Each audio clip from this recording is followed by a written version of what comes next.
Bəzən səhv salırıq öz yerimizi, çox zaman aşırıq biz həddimizi. Şeytan aldadan da saf qəlbimizi. Bağışla Allah'ım, bağışla bizi. Sözün düzünü deyir gələndə, Tanrının adın çək bir iş görəndə, qorxudan ağ rəngə qara deyəndə, bağışla Allah'ım, bağışla bizi. Gün keçir, il keçir, doluruq yaşa.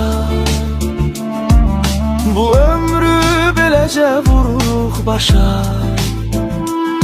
Verdiksə bir ömrü hədərə boşa. Ey gözəl Allah'ım, bağışla bizi. Gün keçir, il keçir, doluruq yaşa. Bu ömrü beləcə vururuq başa. Verdiksə bir ömrü hədərə boşa.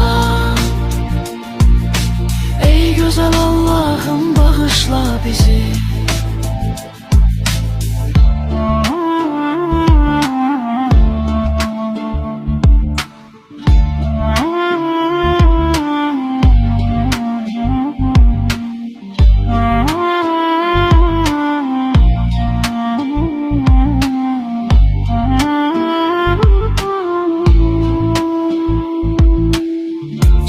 Özümüzdən ərdən əbəsdən qalma qal salırıq sadə bir şeydən. Kimsə inciyəndə acı kəlmədən. Bağışla ey Allah, bağışla bizi. Gün keçir, il keçir, doluruq yaşa.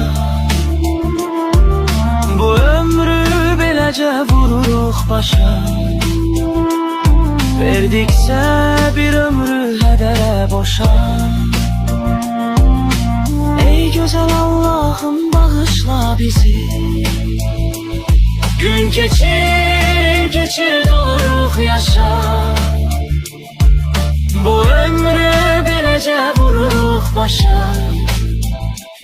Verdiksə bir ömrü hədərə